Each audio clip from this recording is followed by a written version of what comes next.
Portion ട്രാക്കറിന്റെ ഏറ്റവും പുതിയ version 25.2.7 ഇപ്പൊ പ്ലേ സ്റ്റോറിൽ വന്നിട്ടുണ്ട്. അപ്പൊ എല്ലാവരും പുതിയ വെർഷൻ ഉടനെ തന്നെ അപ്ഡേറ്റ് ചെയ്യുക. ഹോം വിസിറ്റുമായി ബന്ധപ്പെട്ടിട്ടുള്ള മാറ്റങ്ങളാണ് പുതിയ വെർഷനിൽ നമുക്ക് പ്രധാനമായിട്ടും കാണാൻ സാധിക്കുക. അതായത് പുതിയ വെർഷനിൽ ഹോം വിസിറ്റ് ഷെഡ്യൂൾ നവീകരിച്ചിട്ടുണ്ട്. അതോടൊപ്പം തന്നെ ചൈൽഡ് ഡെവലപ്മെന്റ് മൈൽ സ്റ്റോൺസുമായി ബന്ധപ്പെട്ടിട്ടുള്ള ചോദ്യങ്ങൾ ഉൾപ്പെടുത്തിയിട്ടുണ്ട്. അതായത് ഇനി മുതൽ പോർഷൻ ട്രാക്കറിൽ ഹോം വിസിറ്റ് രേഖപ്പെടുത്തുമ്പോൾ ആ ഒരു ഫോമിൽ ഏറ്റവും അവസാനത്തിലായിട്ട് ഇതേ രീതിയിൽ ഒരു ചോദ്യാവലി കാണാൻ സാധിക്കും.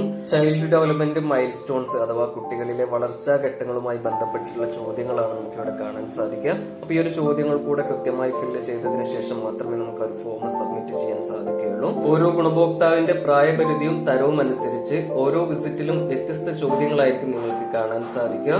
അപ്പോൾ പുതിയ വെർഷൻ പ്രകാരം ഹോം വിസിറ്റുമായി ബന്ധപ്പെട്ട് വിശദമായിട്ട് മറ്റൊരു വീഡിയോ ഉടനെ തന്നെ നിങ്ങളിലേക്ക് എത്തിക്കുന്നതായിരിക്കും. അപ്പൊ ഇത്രയും കാര്യങ്ങളാണ് ഇതുമായി ബന്ധപ്പെട്ട് നിങ്ങളിലേക്ക് പങ്കുവയ്ക്കാനുള്ളത്. അതുപോലെ പുതിയ വെർഷൻ അപ്ഡേറ്റ് ചെയ്തതിനു ശേഷം എന്തെങ്കിലും സാങ്കേതിക പ്രശ്നങ്ങൾ നേരിടുന്നുണ്ടെങ്കിൽ ആപ്പ് ഡേറ്റ ക്ലിയർ ചെയ്യാൻ പ്രത്യേകം ശ്രദ്ധിക്കുക.